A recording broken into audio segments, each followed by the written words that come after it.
चलो स्टार्ट करते हैं फिर हम लोग आज की क्लास। तो रेशियोज हम लोगों ने स्टार्ट किया हुआ था। जस्ट एक क्विक रिकैप देता हूं मैं आपको। रेशियोज को मैंने 4 पार्ट में डिवाइड किया था। पहला था आपका कौन सा, लिक्विडिटी रेशियो, जिसके अंडर में हम लोगों ने 2 रेशियोज कवर किए थे, that was current ratio and quick ratio.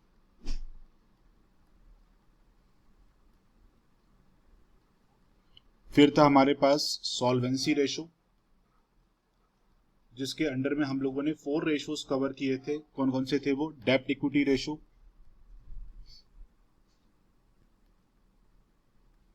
Number 2 is total asset to डेब्ट रेशियो,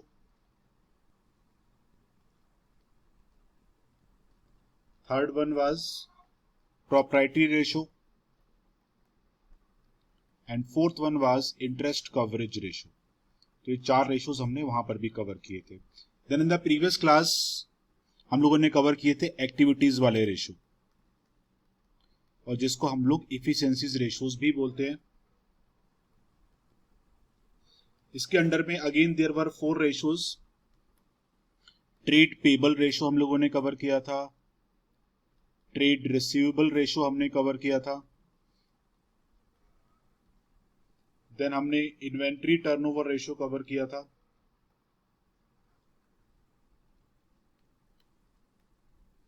एंड लास्ट में हम लोगों ने कवर किया था वर्किंग कैपिटल टर्नओवर रेशियो। तो इतने रेशियोज ऑलरेडी हम लोग कवर कर चुके हैं। आज टर्न है प्रॉफिटेबिलिटीज के रेशियोज को कवर करने का, ठीक है ना।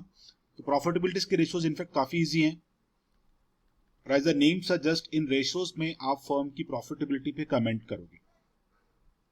तो under this there are 4 to 5 ratios. Number 1 is the gross profit ratio,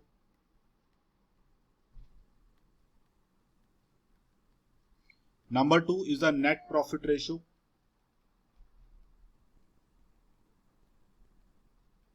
number 3 is operating profit ratio,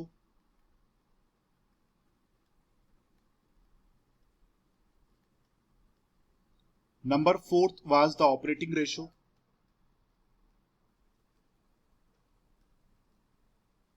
and last one is the return on capital employed, return on capital employed।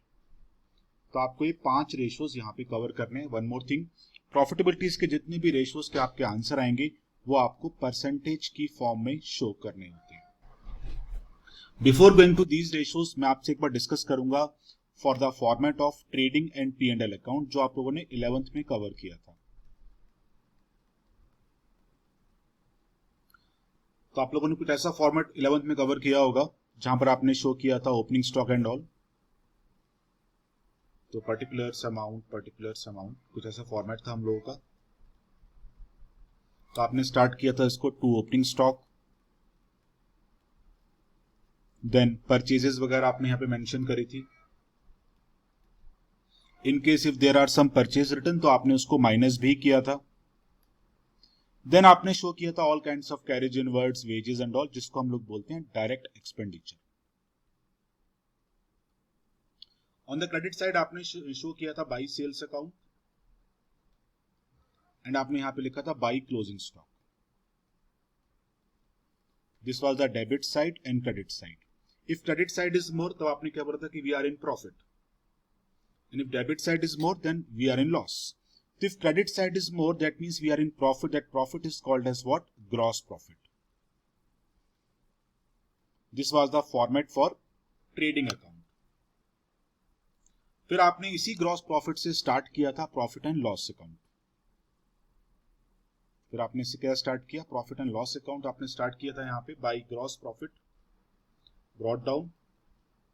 फिर आपने यहाँ पे सब एक्सपेंसेस को show किया, to salary वगैरह, to salary, to depreciation, to stationery, to postage, to interest on loan and all। And कुछ अगर आपके पास इनकम्स थी और तो उसको आपने क्रेडिट साइड में शो किया था, for example by interest received, by dividend received,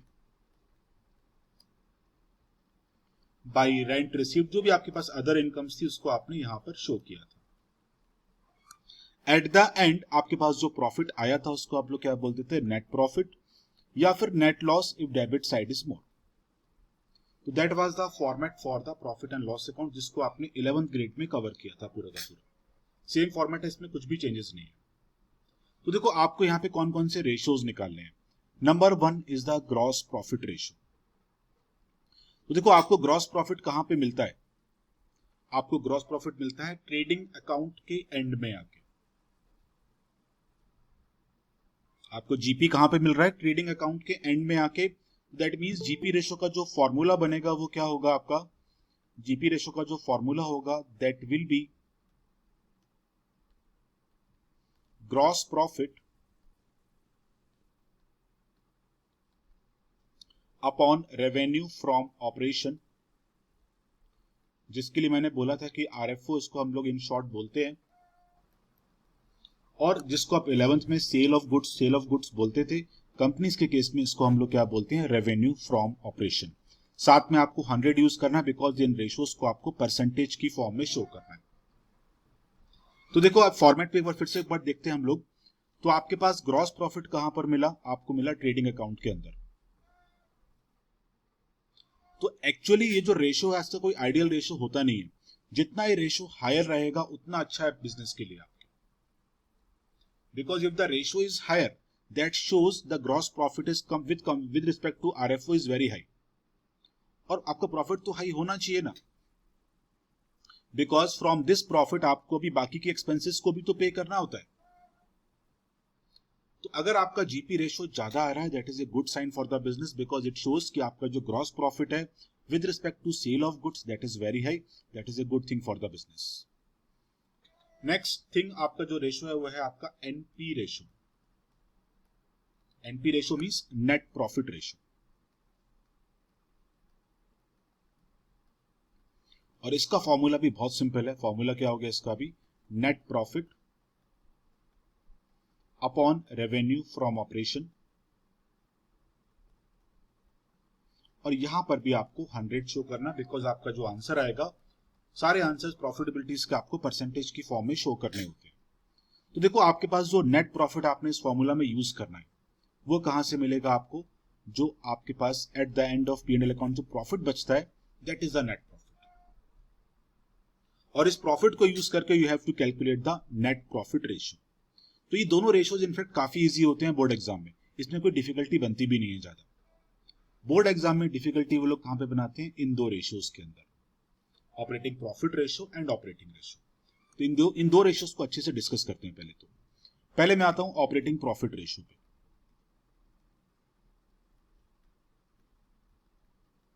इसको समझना आप लोग अच्छे से, ठीक है।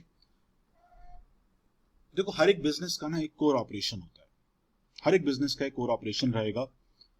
तो अगर मैं बात करूं ग्रॉस प्रॉफिट की या नेट प्रॉफिट की, ग्रॉस प्रॉफिट कौन सा प्रॉफिट है जो आपको ट्रेडिंग अकाउंट के अंदर मिल गया।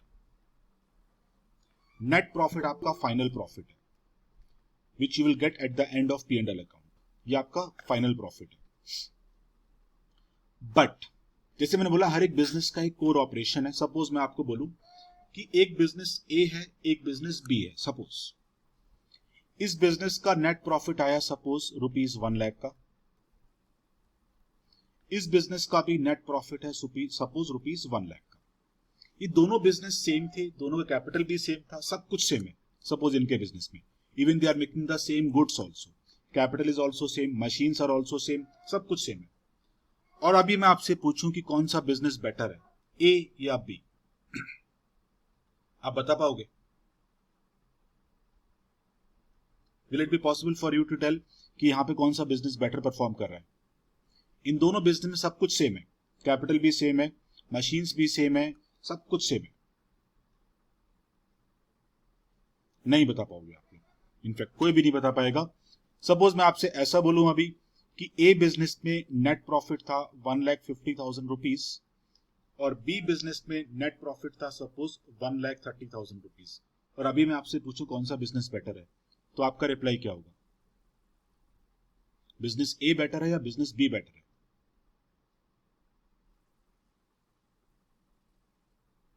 बताओ मुझे। बिजनेस ए ने नेट प्रॉफिट अर्न किया 1,50,000 रुपीज का, बिजनेस बी ने नेट प्रॉफिट अर्न किया 1,30,000 रुपीज का। दोनों का बिजनेस सेम है, सब कुछ सेम है, मशीन्स भी सेम है। तो अभी आपको कौन सा बिजनेस बेटर लग रहा है यहाँ पे, ए या बी? ए, बट नेचुरल ए, सब लोग ए बोलेंगे, मैं भी इनफैक्ट ए ही बोलूंगा। A is better. क्यों A is better? Because A का जो नेट प्रॉफिट है that is better than B, because इनके बिजनेस में सब कुछ रिसोर्सेज सेम थी। बट अगर मैं आपको साथ में ये भी बोल दूं कि इस 1,50,000 में से 1,20,000 रुपीज का जो प्रॉफिट आया वो आया सेल ऑफ गुड्स से, एंड रिमेनिंग 30,000 रुपीज का जो प्रॉफिट आपके पास आया दैट प्रॉफिट इज फ्रॉम से कुछ आपको इंटरेस्ट रिसीव हुआ बैंक से, interest receive from bank. Same in the B, आपके पास 1,25,000 रुपीज का प्रॉफिट आया from sale of goods, and remaining 5,000 का प्रॉफिट आपके पास आया suppose from interest received on bank deposit. तो अभी कौन सा बिजनेस बेटर हुआ, ए या बी? अभी कौन सा बिजनेस बेटर हुआ, ए या बी? बी। बी। अभी बी प्रसाद बेटर क्यों हो गया? सर उनका सेल ऑफ गुड्स ज्यादा है ना। उनका सेल ऑफ गुड्स ज्यादा है, वेरी गुड। तो अभी देखो यहां पर बिजनेस बी बेटर लग रहा है, बिजनेस ए अभी खराब हो गया इन कंपैरिजन टू बी, जबकि बिजनेस ए का जो नेट प्रॉफिट था that was more than the profit of B. सोचो अभी आप, तो हर एक बिजनेस में ना एक कोर ऑपरेशन है। आई will give you one example. आप लोगों ने देखा होगा हमारी क्लासेस के नीचे एक ईरानी कैफे है, सभी लोगों ने देखा था ये चीज, जो भी क्लास में आ चुका है। ईरानी कैफे का मेन बिजनेस का ऑपरेशन क्या है?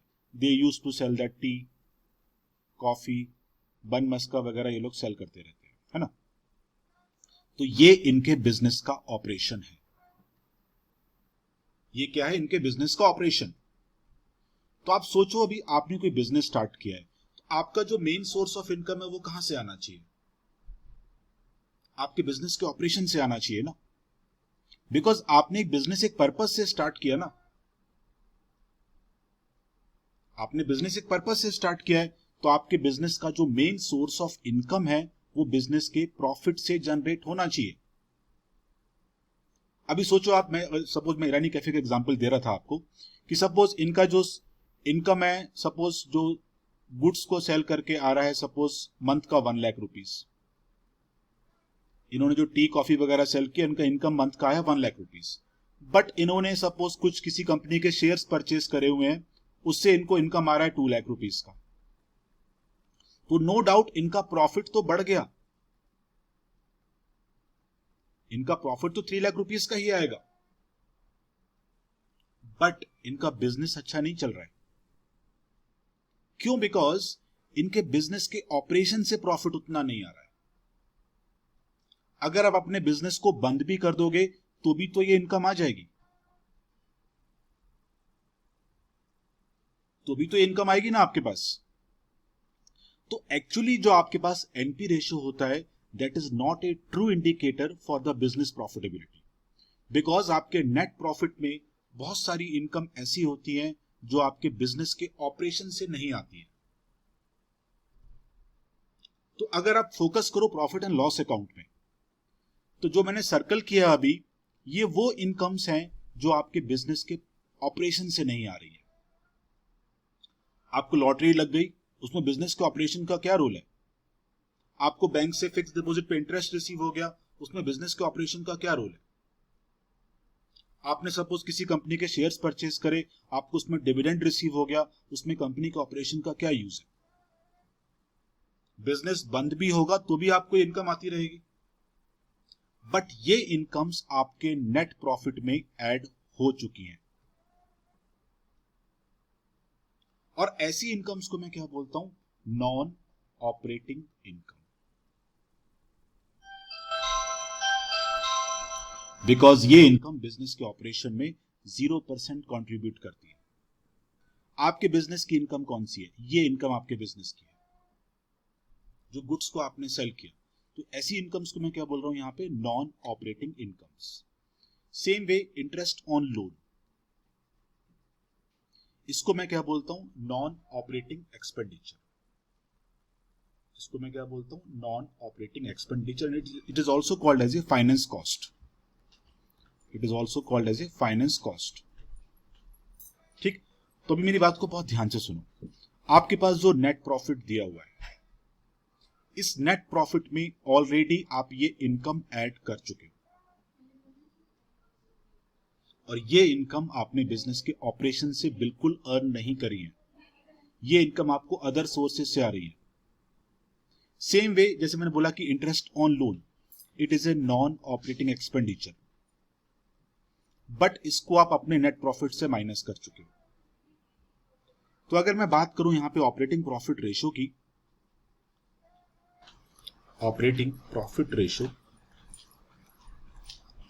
तो इसका फॉर्मूला तो बहुत सिंपल है। इसका फॉर्मूला सिर्फ ये है, operating profit upon revenue from operation into 100। ये आपका फॉर्मूला हो गया। ठीक, तो आपको यहां पर मेन टास्क है, इसको निकालना पड़ेगा ऑपरेटिंग प्रॉफिट को। एंड अगर आपको ऑपरेटिंग प्रॉफिट निकालना है,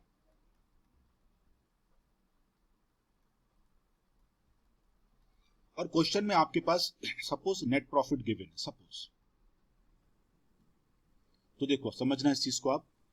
तो जैसे मैंने मार्क किया इसमें पूरे अकाउंट में, इस नेट प्रॉफिट में आप ये इनकम ऐड कर चुके हो। तो if I want to calculate the operating profit, तो मुझे इन इनकम्स को नेट प्रॉफिट से माइनस करना होगा।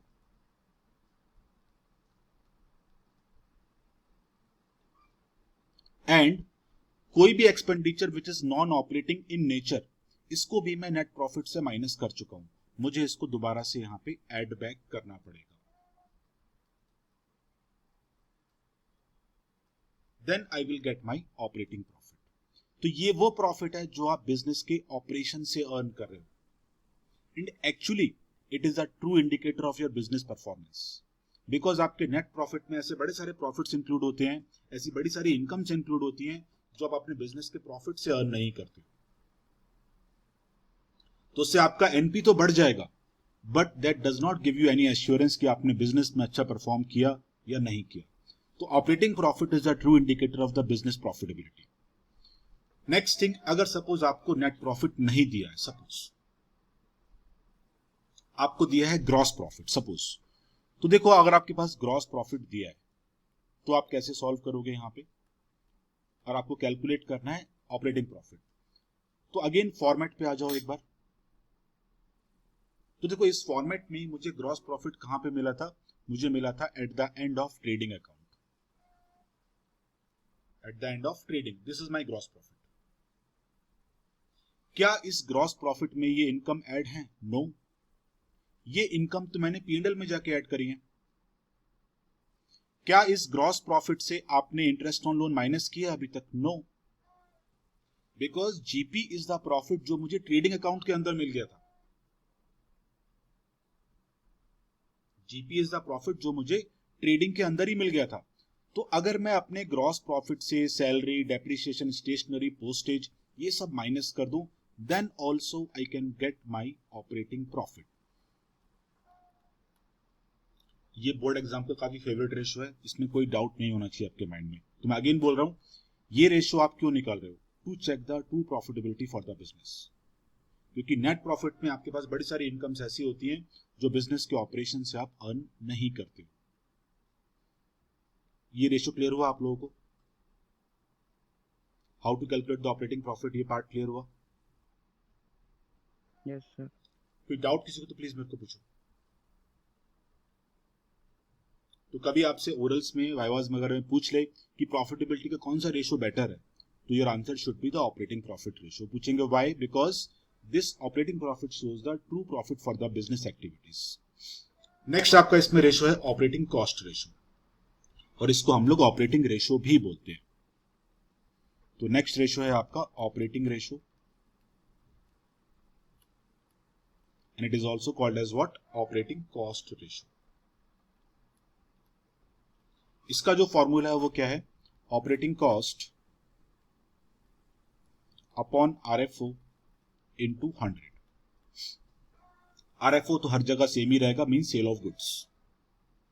ऑपरेटिंग कॉस्ट आपको अभी यहां पे निकालना पड़ेगा और वो बहुत सिंपल है निकालना। आप लोगों ने सीखा था cost of revenue from operation निकालना in the inventory turnover ratio.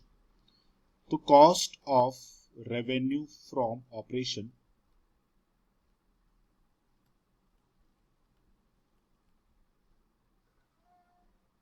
में अगर आप सारी ऑपरेटिंग एक्सपेंसेस को ऐड कर दोगे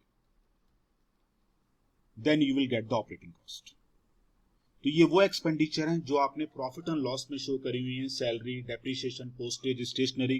तो एक्सेप्ट इंटरेस्ट ऑन लोन, इन सबको ऐड कर दो आप COGS में, you will get the operating cost. और एक बार ऑपरेटिंग कॉस्ट आ गए तो ये रेशियो आ जाएगा। वन मोर थिंग, ये रेशियो लोअर होना चाहिए, हायर साइड में नहीं जाना चाहिए। बिकॉज अगर ये रेशियो आपका लोअर है दैट इंडिकेट्स कि आपका जो कॉस्ट ऑफ ऑपरेशन है वो कम है। That is good sign, because अगर आपका कॉस्ट कम होगा तभी तो प्रॉफिट बढ़ेगा आपका। तो ये जो रेशियो है it should be on the lower side. बाकी प्रॉफिटेबिलिटीज के जितने भी रेशियोज हैं सब अपर साइड में होने चाहिए। If this ratio is on the lower side that indicates कि आपका जो कॉस्ट ऑफ ऑपरेशन है वो कम है, तो उससे आपका प्रॉफिट बढ़ जाएगा। One more thing, important note, operating cost ratio जो आपका होता है प्लस ऑपरेटिंग प्रॉफिट रेशियो, इन दोनों का जो सम होता है it is always equal to 100, always. Suppose आपसे क्वेश्चन में पूछ ले कभी, prove that this is equal to 100। Suppose, आज तक कभी पूछा नहीं बट पूछ हो सकता है, ये सिलेबस का तो पार्ट है। तो अगर मैं आपसे पूछ लूं prove that sum of these two ratios equal to 100, तो आप इसको प्रूव भी कर सकते हो। कैसे प्रूव करोगे, देखो अभी आप, what is the formula for this? इसका फॉर्मूला है operating cost upon RFO into 100। इसका फॉर्मूला क्या है, operating profit upon RFO into 100। तो मुझे प्रूफ क्या करना है, इन दोनों का सम जो होगा वो 100 के इक्वल होगा। तो यहां पे एक काम करो अभी आप, 100 अपॉन RFO कॉमन ले लो, उसको बाहर ले लो। तो अंदर क्या बचेगा, operating cost plus operating profit is equal to 100। ठीक है ना, इसको भी एक बार सॉल्व कर देते हैं। तो 100 अपॉन RFO, मैंने आपको भी क्या फॉर्मूला दिया ऑपरेटिंग कॉस्ट का, cost of revenue from operation plus operating expenditure. This was the formula for operating cost. And for the operating profit मैंने फॉर्मूला क्या दिया, देखो अभी जीपी वाला, it was GP minus operating expenditure. तो यहां पे लिख दो GP minus operating expenditure is equal to 100। Solve कर लो इसको एक बार फिर से यहां पे, तो it will be 100 upon RFO। तो ये आपका आपस में कैंसिल आउट हो जाएगा। अंदर क्या बचा, CRFO plus GP that is equal to 100। And CRFO plus GP किसके इक्वल होता है, RFO के इक्वल होता है। That means 100 upon RFO into RFO is equal to 100। That means आपका जो इक्वेशन है वो ट्रू है। लास्ट रेशियो जो इसमें है आपका वो है return on capital employed. Return on capital employed,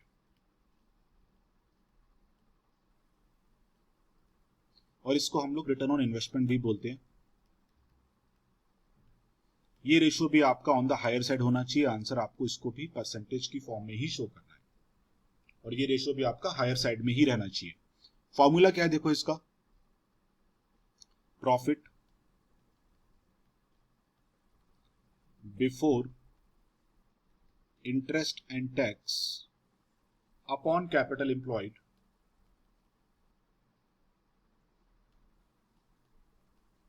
into 100, ये आपका है लास्ट रेशो।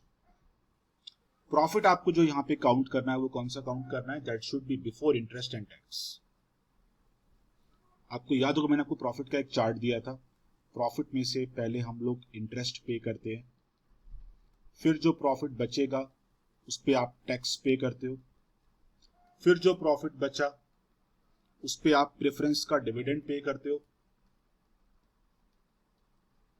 फिर जो प्रॉफिट बचा उस पे आप इक्विटी का डिविडेंड पे करते हो। तो ये एक प्रॉफिट का सीक्वेंस होता है। ये जो प्रॉफिट है टॉप वाला, this profit is before interest and tax. तो आपको इस रेशो के लिए ये प्रॉफिट चाहिए होगा। तो अगर सपोज गलती से क्वेश्चन में आपके पास दिया है प्रॉफिट आफ्टर टैक्स, तो आपको पहले रिवर्स ऑर्डर में टैक्स को प्लस करना पड़ेगा, इंटरेस्ट को प्लस करना पड़ेगा, then you will get the profit before interest and tax. Means आपको रिवर्स ऑर्डर में पहले ऊपर जाना होगा। Coming to capital employed, what is capital employed?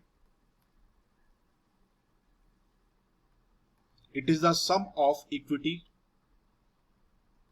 Plus डेब्ट।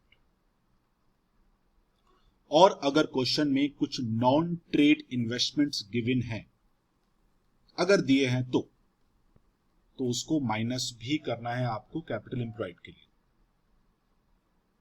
तो ये आपका हो गया कैपिटल एम्प्लॉयड, और ये आपके रेशियो सारे फिनिश हो गए। तो I will give you some key points for the ratio, उसको आपको भूलना नहीं है। Number 1 key point for current ratio, loose tools जो हमारे होंगे will not be counted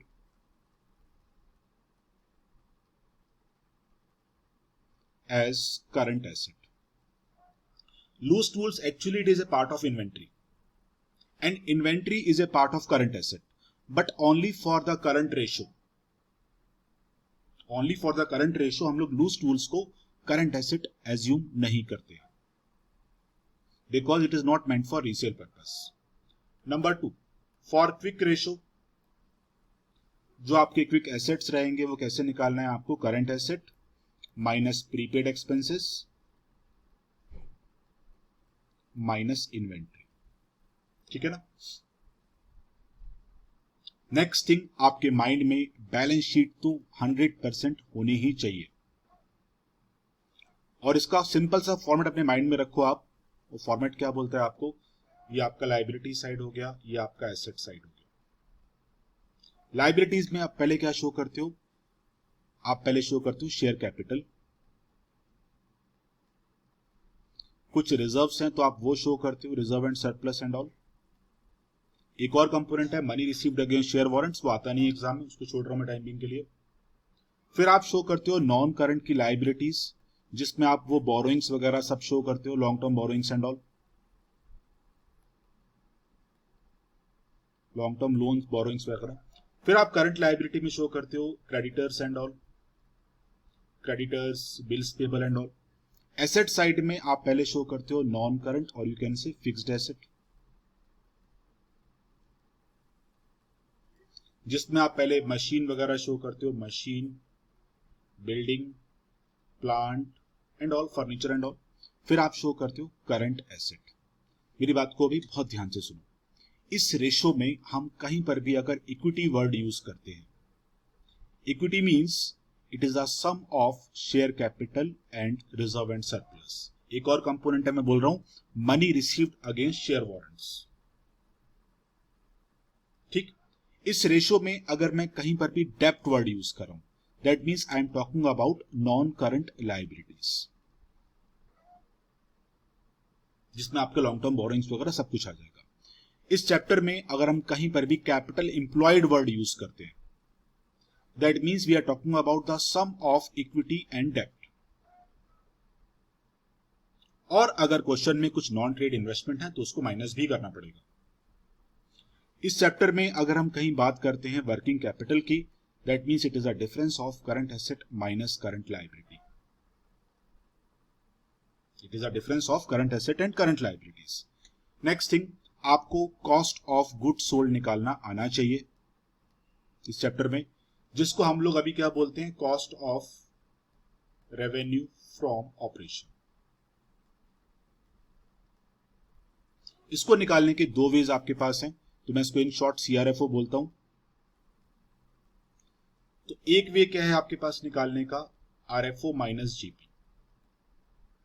और यहां पे आरएफओ क्या है, हम लोग आरएफओ यहां पे सेल ऑफ गुड्स को बोलते हैं, सेल ऑफ गुड्स। तो एक तो ये इक्वेशन है, यहां से आप सीआरएफओ निकाल सकते हो। और दूसरा इक्वेशन आपके पास क्या रहता है यहां पे सीआरएफओ के लिए, opening inventory plus purchase minus purchase return अगर कुछ है तो, plus all kinds of carriage inverts and all, जिसको हम लोग बोलते हैं direct expenditures, minus closing inventory. तो इन दिस वे भी आप सीआरएफओ निकाल सकते हो। ठीक, नेक्स्ट थिंग, ऑपरेटिंग प्रॉफिट निकालने के दो वेज मैंने सिखाया आपको आज। अगर आपके पास नेट प्रॉफिट दिया है तो वहां से आप माइनस कर दो नॉन ऑपरेटिंग इनकम्स, और नॉन ऑपरेटिंग एक्सपेंसेस को आप यहां पे प्लस कर दो, then you will get the operating profit. और अगर आपके पास जीपी दिया है तो वहां से भी आप निकाल सकते हो GP minus all operating expenditure, that will also give you operating profit. और अगर आपको कॉस्ट ऑफ ऑपरेशन या ऑपरेटिंग कॉस्ट निकालनी है तो आप सीआरएफओ पहले निकाल लो और उसमें आप सारी ऑपरेटिंग एक्सपेंसेस को ऐड कर दो, that will give you operating cost. तो ये की पॉइंट अपने माइंड में रखो, रेशियोज के सम बहुत इजी आते हैं बोर्ड में। तो एक सम मैं आपको देता हूं, with the help of balance sheet एक बार सॉल्व करके मुझे दिखाओ। इक्विटी मैंने आपको बोला क्या होता है, सम ऑफ कैपिटल एंड रिजर्व। डेब्ट क्या होता है, non current liabilities. Current liabilities आपके पास यहाँ पे नीचे रहेंगी, ये करंट एसेट्स हो गए, and working capital is what, current asset minus current liability. तो एक सम मुझे सॉल्व करके दिखाओ। आपको निकालना है यहाँ पे डेब्ट इक्विटी रेशियो, डेब्ट इक्विटी रेशियो, बिकॉज डेटा का मैनिपुलेशन आपको आना चाहिए। और इसका फॉर्मूला क्या होगा, डेब्ट अपॉन इक्विटी। ठीक है, चलो सॉल्व करते हैं एक सम अभी। तो मैं आपको देता हूं इस क्वेश्चन में, नॉन करंट एसेट सपोज आपके पास है यहाँ पे 10 लाख रुपीस के, वर्किंग कैपिटल सपोज आपके पास है यहाँ पे 2 लाख रुपीस की,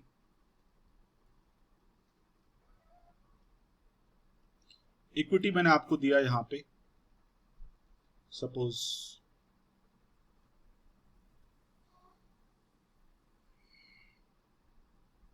3 लाख रुपीस का। एक बार ट्राई करो और विद द गिवन डेटा आप चेक करो आपका रेशियो यहां पर क्या आ रहा है। एक बार ट्राई करो कि आपका डेब्ट इक्विटी रेशियो यहां पे कितना आ रहा है। सभी लोग ट्राई करना एक बार, क्योंकि डेटा मैनिपुलेशन आपको करना पड़ेगा थोड़ा सा यहां पे।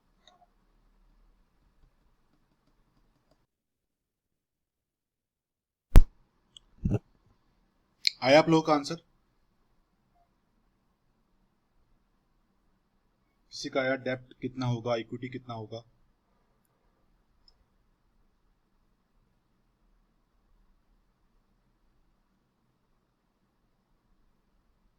थोड़ा सा मैनिपुलेशन आपको यहाँ पे डेटा का करना पड़ेगा, बिकॉज क्वेश्चन में डेटा डायरेक्टली गिवन नहीं होगा।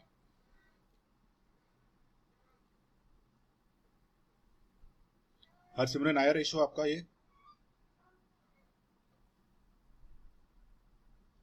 Yes sir. क्या आंसर आ रहा है आपका? डेब्ट कितना, खाली डेब्ट बताओ, डेब्ट फंड कितना आया?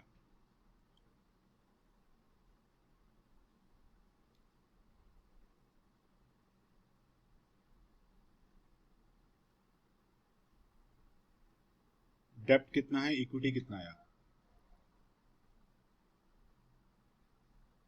स्वाति आपका आया आंसर? नहीं सर, कर रही हूँ। कर रहे हो आप? सेजल?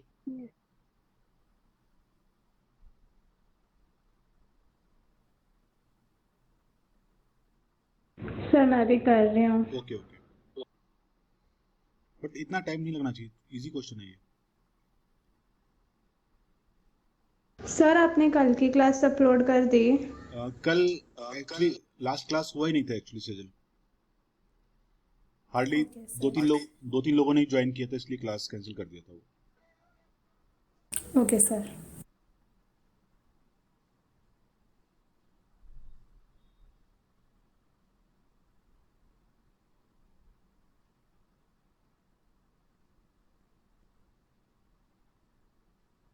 पश्चात आपका आया आंसर।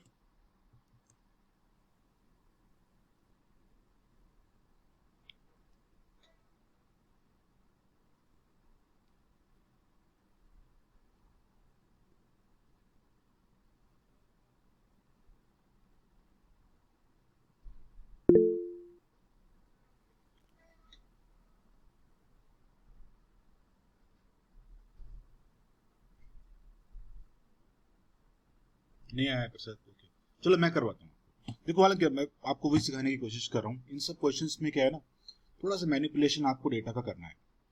फिर से एक बार देखो बैलेंस शीट को समझो आप, क्योंकि इसको समझना बहुत जरूरी है। मैंने क्या बोला, बैलेंस शीट में आपका ये लायबिलिटीज है, ये आपका हो गया एसेट, ठीक है ना। सबसे ऊपर क्या है, इक्विटी, जहां पर आप कैपिटल वगैरह शो करते हो। फिर आपका है नॉन करंट लायबिलिटी, जहां पर आप लॉन्ग टर्म के लोन्स वगैरह ये सब शो करते हो। फिर करंट लायबिलिटी है, यहां पर क्या है, non current asset and current asset. Clear. मैंने क्या बोला आपको अभी, इसको मैं क्या बोलता हूं, डेब्ट, जिसमें आपके ऊपर जितने भी बोरोइंग्स हैं लॉन्ग टर्म की, डिबेंचर्स एंड ऑल, ये सब आप यहां पे दिखाते हो। ठीक। किसी भी बैलेंस शीट की दोनों साइड हमेशा इक्वल होती है, ऑलवेज, उसमें कोई डाउट नहीं होना चाहिए आपको। और इक्विटी प्लस डेब्ट के सम को मैं क्या बोलता हूं, कैपिटल एम्प्लॉयड, ठीक है ना। तो देखो आपके पास जो इक्वेशन बना वो क्या बना, equity plus non current liability plus current liability will be equal to non current asset plus current asset. It means किसी भी बैलेंस शीट में total liabilities will be always equal to total asset. It is a standard, इसमें कोई doubt नहीं होना चाहिए। मैंने बोला वर्किंग कैपिटल जो होगा, it is the difference of current asset minus current liability. अभी आते हैं हम लोग, मैंने आपको क्या सम दिया था, देखो छोटा सा सम था, इसको मैं कॉपी पेस्ट कर देता हूं।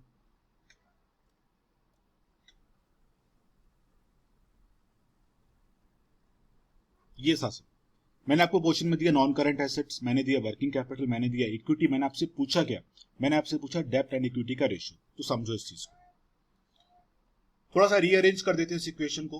तो equity plus non current liability will be equal to non current asset plus current asset minus current liability. तो मैंने इसको इस तरफ ले लिया, ठीक है ना। And we know current asset minus current liability क्या होता है, वर्किंग कैपिटल। इक्विटी मैंने क्वेश्चन में आपको दिया था, विच वाज ₹3 लाख। तो 3 lakh plus non current liability will be equal to 10 lakh plus working capital which is given as 2 lakh. तो यहां से आपको नॉन करंट लायबिलिटी मिल जाएंगी, तो that will give you 9 lakh rupees. And इसको ही तो मैं डेब्ट बोलता हूं। तो यहां से आपका रेशो भी आ जाएगा फिर तो डेब्ट इक्विटी रेशो आपका कितना हो गया, फॉर्मूला क्या है इसका, डेब्ट अपॉन इक्विटी। तो डेब्ट कितना आया, 9 लाख रुपीस का, इक्विटी कितना हो गया, 3 लाख रुपीस का। तो आपका ये रेशियो यहां पर कितना आ गया, 3:1। तो इन दिस वे थोड़ा सा मैनिपुलेशन करना है आपको और कुछ नहीं करना है। तो ये फॉर्मेट्स अपने माइंड में रखो, इजीली आप मैनिपुलेट कर दोगे डेटा को, कोई डिफिकल्टी आती नहीं है इसमें। अभी मुझे बताओ यहां पर किसको इस रेशियो में अभी भी डाउट है कि 3:1 कैसे आया है, तो शायद अभी क्लियर हुआ आपको ये ratio. Yes sir. Sejal clear हुआ? सर एक बार और बता दीजिए हाँ मैं इसलिए प्लीज। तो पूछ रहा हूँ, दोबारा बताता हूँ। देखो देखो ये बैलेंस शीट दिख रहा होगा आपको स्क्रीन पे, ये मेरा इक्विटी है, ये मेरा नॉन करंट लायबिलिटीज है, ये मेरा करंट लायबिलिटीज है। On the asset side this is fixed और non current asset and this is current asset. किसी भी बैलेंस शीट की दोनों साइड ऑलवेज इक्वल होती है, ऑलवेज, ठीक है ना। तो मैंने यहाँ पे इक्वेशन क्या फॉर्म कर दी है, equity plus non current liability plus current liability should be equal to what, non current and current asset, because total liabilities should be equal to total asset. फिर मैंने क्या किया, करंट लायबिलिटीज को मैंने शिफ्ट कर दिया on the right hand side. तो मेरा इक्वेशन क्या बन गया, equity plus non current liability is equal to what, non current asset plus current asset minus current liability.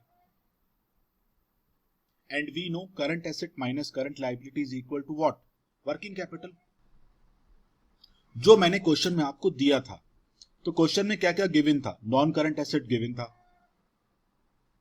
Working capital given था, इक्विटी गिवन था, तो with the help of given data मैंने non current liabilities को calculate कर दिया and it is also called as dept.